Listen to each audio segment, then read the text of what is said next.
No one expected history to arrive on a small ship cutting through gray Atlantic water, carrying a young man with no title, no fortune, and no country to claim him. Wind pressed against the sails as if urging haste, while behind him lay a childhood shaped by loss and uncertainty. Ahead waited a continent not yet a nation, and a future that would be forged not by inheritance, but by speed, intellect, and relentless ambition. Alexander Hamilton was born in 1755 or 1757, records disagree, on the Caribbean island of Nevis, a British colony shaped by sugar, slavery, and empire. His beginnings were precarious. His parents were not married, a fact that marked him socially from birth. His father disappeared when Alexander was still a child, and his mother died when he was in his early teens, leaving him effectively orphaned. In a world where status was inherited and security rare, Hamilton learned early that survival depended on effort and awareness. He worked as a clerk for a trading firm, mastering the movement of goods, credit, and correspondence across the Atlantic world. Ships, ledgers, and letters became his first education in how power truly moved. The Caribbean was not isolated from global events. Trade winds carried news along with cargo, and Hamilton absorbed reports of war, finance, and politics with uncommon intensity. In 1772, after a devastating hurricane struck the islands, Hamilton wrote a detailed account of the storm that circulated among local elites. Its clarity and force revealed a mind already shaped for argument and persuasion. Funds were raised to send him to North America for formal education. For Hamilton, this was not simply an opportunity, it was an escape from the limits of his birth. He arrived in the American colonies as tensions with Britain were deepening. The year was 1773, and cities like New York and Boston were restless with debate. Hamilton enrolled first in preparatory school, then at King's College in New York City, where he immersed himself in classical studies, mathematics, and political philosophy. Yet the classroom could not contain him. He read pamphlets, attended meetings, and quickly entered the public argument through his own writing. Though young and newly arrived, he spoke with urgency, defending resistance to British authority not as rebellion, but as necessity. Hamilton's desire, even at this early stage, was clear: order through structure, power through systems, and legitimacy through law. He did not romanticize disorder. He feared it. Having seen instability firsthand, he believed strong institutions were essential for survival. As protests turned toward armed conflict, Hamilton aligned himself with the patriot cause not out of nostalgia for tradition, but out of conviction that a new political framework was required. He saw independence not as an end, but as a beginning that demanded careful construction. When fighting began in 1775, Hamilton joined a New York militia unit. He trained, drilled, and soon distinguished himself through discipline and competence.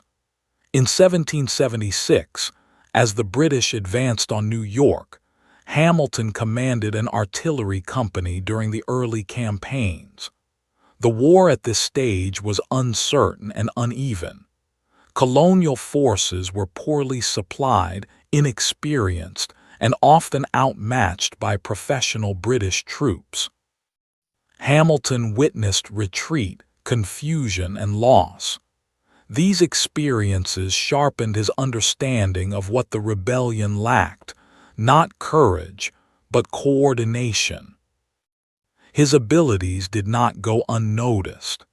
In 1777, George Washington invited Hamilton to join his staff as an aide-de-camp. At just over 20 years old, Hamilton entered the center of the revolutionary effort. From Washington's headquarters, he wrote letters, drafted orders, coordinated logistics, and served as a critical link between the commander-in-chief and his generals.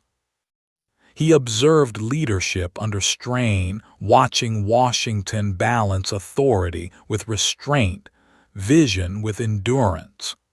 The war was not won through single battles, but through persistence in the face of scarcity. Yet Hamilton grew frustrated. His position, while influential, kept him from direct command. He wanted action, recognition, and advancement.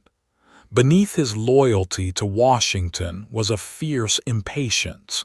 He believed the war required decisive force and clear hierarchy. Disagreements between the two men eventually led Hamilton to leave Washington's staff, though not permanently. The tension reflected a broader conflict within the revolutionary movement itself, between ideals of liberty and the practical demands of governance and war. Hamilton returned to combat near the war's end, leading an infantry assault at Yorktown in 1781. The victory there effectively ended major fighting, but Hamilton understood that independence alone resolved little. The newly freed states were bound together loosely under the Articles of Confederation, a framework that emphasized autonomy over unity. Congress lacked the power to tax, regulate trade, or enforce its decisions. Debts accumulated, currencies fluctuated, and rivalries between states intensified. For Hamilton, the danger was clear. The revolution could collapse under its own success. The obstacle he now faced was not empire but fragmentation. The United States existed in name, but not yet in function. Hamilton feared that without a strong central government, the country would drift into instability or fall prey to foreign influence. His wartime experiences had convinced him that authority, properly designed, was not the enemy of liberty but its safeguard. He began writing, speaking, and organizing around this belief, even as many Americans remained wary of centralized power. In 1786, economic unrest erupted in Massachusetts during what became known as Shays' Rebellion.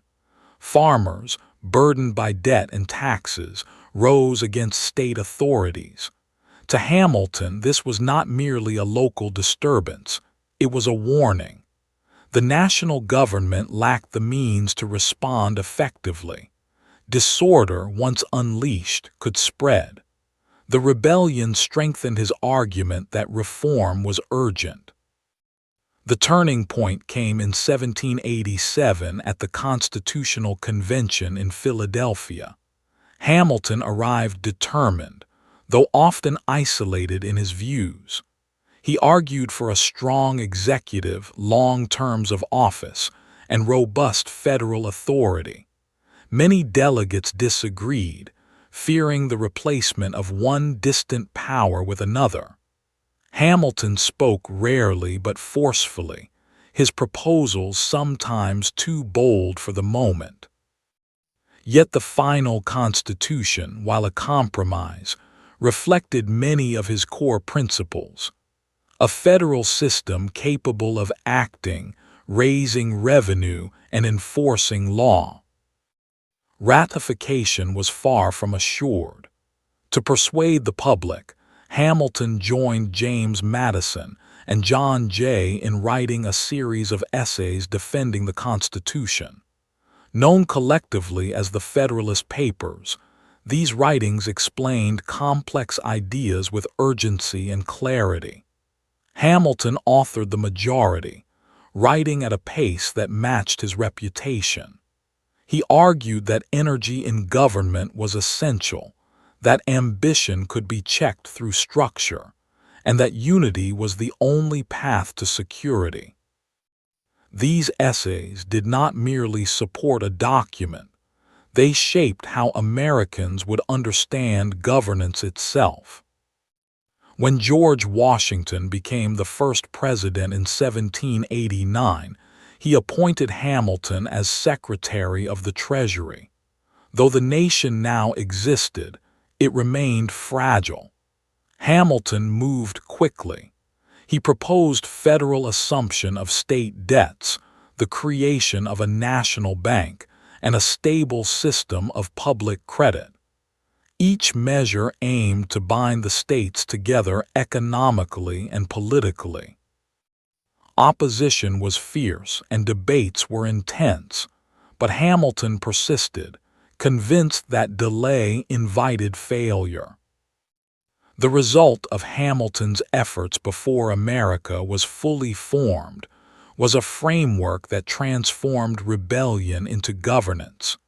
He did not live to see the long-term outcomes of his vision. His life would end violently in 1804, but the systems he helped build endured. Financial stability, constitutional authority, and federal power became defining features of the United States. Alexander Hamilton arrived in America as an outsider, shaped by impermanence and driven by urgency. Before the nation existed in practice, he imagined how it must function to survive. His story before America was not one of glory secured, but of foundations laid under pressure. It is a reminder that nations are not only declared, they are constructed, often by those who understand how quickly they can be lost.